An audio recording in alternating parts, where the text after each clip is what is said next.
You know, Season, I knew you were gonna have a dud eventually, but did you have to make the dud this bad?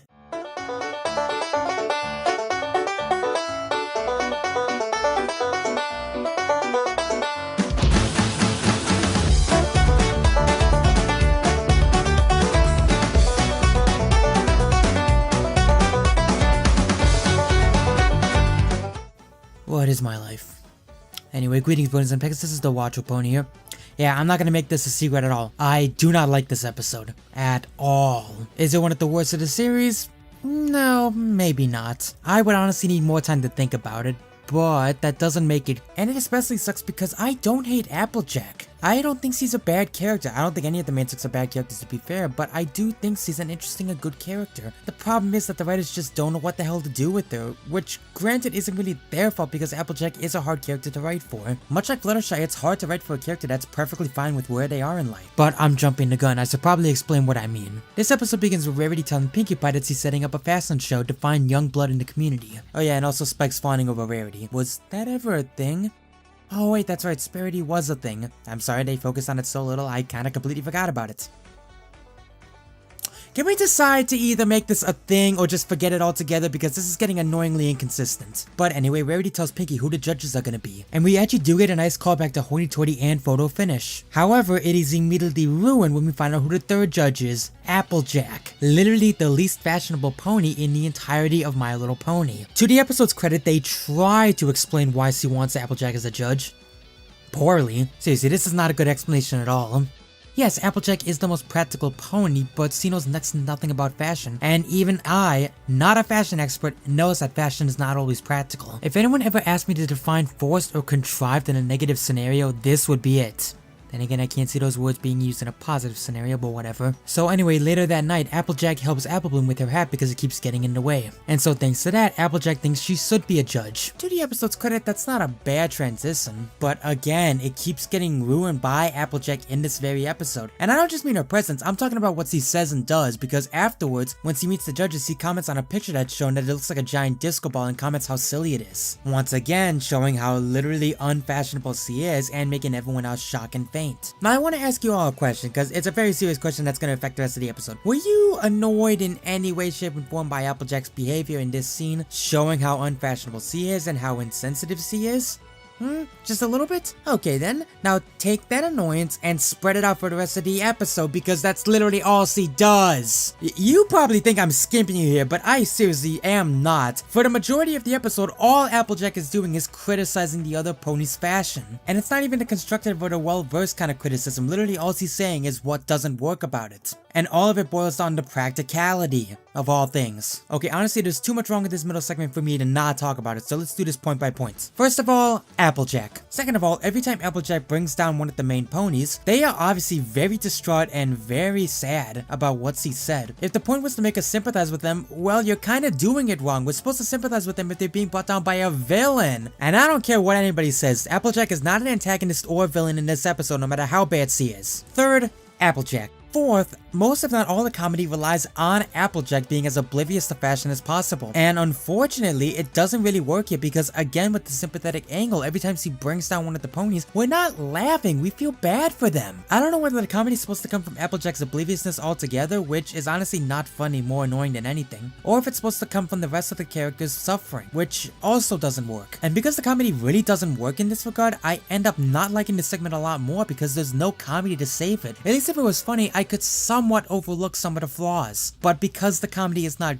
good, it makes the flaws stick out much more. And there was one other thing I wanted to talk about. What was it? Oh yeah, Applejack! Honestly, Applejack is my biggest problem with this whole middle segment, in fact the episode in general. I do not buy under any circumstances that Applejack could be this insensitive. You know, Applejack, the loyalest of friends, most dependable of ponies. Remember season 1 Applejack? Remember season 2 Applejack? The one that stood by her family? The same Applejack that recognized when Big Mac was feeling down and tried to cheer him up? Yeah, when you say it out loud, these characters don't sound anything alike, do they? This goes beyond just being out of character. This is full-blown character assassination. This is actively trying to kill every last ounce of development a character has gotten. And as such, later in the season it is, the worse it's gonna feel. Maybe if this was season 2, hell, maybe even season 3, but definitely season 1, maybe it wouldn't have hurt as bad because we were still learning about the character. But in season 7, this level of not understanding the character is not acceptable. Even from a first-time writer, that's inexcusable. I mean, to be honest, I don't know what I expected from a writer of Mike and Molly, but definitely not this. In fact, I can point to the exact moment that signed this episode's death warrant. This scene right here when Applejack destroys that hat.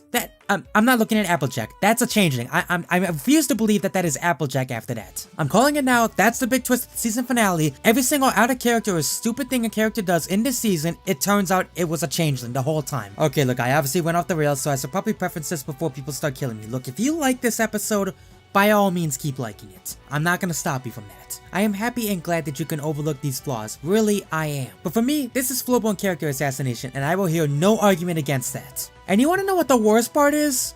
We're not even done with the episode. So anyway, Applejack says that Fasten is silly, driving off all the other judges, contestants, and even Rarity. Again, why are you here if... There's a lot of episode to go. Keep it together. And so Rarity decides to give Applejack a taste of her own medicine and takes her to this one-off character who really loves strawberries. And apparently doesn't like apples and is criticizing Applejack for liking them. Is this supposed to be a commentary on criticism and reviews? Cause if so, I'm sorry buddy, but you were already outclassed by Spice Up Your Life. At least that episode didn't nearly give me an aneurysm and actually knew what the hell it was doing. I think it's trying to make the whole argument that you don't know what hardships people are going through so you shouldn't criticize them, but this is done so poorly that it doesn't help that argument. Because Applejack's problem wasn't that she was criticizing, the problem was that she wasn't being constructive and was just criticizing to criticize and making him tear everything down. Which normally I think could work to help this argument, but it doesn't work because Applejack. I'm sorry I keep harping on that, but Applejack is literally the weakest link in the episode. You could replace it with literally anybody and this episode would have been a million times better. Anyway, Applejack realizes the error of her ways and decides to get both the judges back and the contestants by straight up kidnapping them. Yeah, cause that's nice. That's what I wanted to see out of Applejack, kidnapping. I know it's probably getting annoying that I'm constantly ranting about Applejack, but that's only because he's the biggest problem with the episode. Maybe I should say some things I do like about this episode to at least try to even it out a little. Actually, I kinda like the contestants. I do think they can be funny at times. Especially this Valley girl. Oh my god, she cracks me up in this episode. She's honestly one of the only legitimately funny things in this whole episode. In an episode with so little comedy, she is a breath of fresh air. That being said, it's not enough to save the rest of the episode, but I'll give credit where credit is due. But anyway, Applejack manages to convince them all to give it another shot, the contest is back on, and we finally get to see the fashion show. And now it's up to Applejack to be the deciding vote of this whole contest. So who's he gonna choose? You choose all of them? So it's winning by default basically, they all win no matter what. Okay, yeah, that's it. My final rating for this episode is a 1 out of 6. This episode was downright insulting to Applejack's character. This is not Applejack as far as I'm concerned. I joked about the changing twist, but I honest to god hope that is the actual twist, just so I can say that Applejack's character wasn't full-blown killed off. Because I refuse to believe that the real Applejack, the Applejack I've known for 6 seasons, is this insulting, this insensitive, this berating, and this bad of a character. I flat out refuse to believe that this is Applejack. Besides Applejack, the story has a bunch of other problems too, like the story itself. The comedy is kind of meh, outside of the side characters, which isn't enough to save it. And that whole scene with that strawberry pony, it just kind of feels like a dumb argument. I mean, I get the point and the intention behind it, but it feels like it wasn't handled very well. Not to mention the argument of criticism was handled much better in Spice Up Your Life. I get it, I know what the writers are going through, and Applejack not being a fashion expert could also be a parallel to people who criticize My Little Pony despite the fact that they are not children. I get that argument, but that could have been handled much better, and it doesn't automatically excuse them from criticism. I criticize because I want them to get better. And as long as the criticism isn't dealt out like how Applejack did in this episode, then it should be welcomed with open arms. Cause at the end of the day, nothing's perfect. They can be flawless, sure, but not perfect. My hope and my prayer is that Applejack will get a great episode soon in the future and that the writers will treat her with a lot more respect than this. But for now, I'm just gonna say, Honest Apple, you have ruined this episode's good streak. And that is by far the nicest thing I could possibly say about you. And look, again, if you like it, then like it. I'm not gonna stop you from that. Thankfully, next time, guys, we're gonna be getting a much better episode in the form of Royal Problem. This seems like a pretty big episode, actually. I think I'm gonna need some backup for this one. But anyways, until next time guys, I'm the Watchful Pony, and this is why I brony. I'll see you guys next time.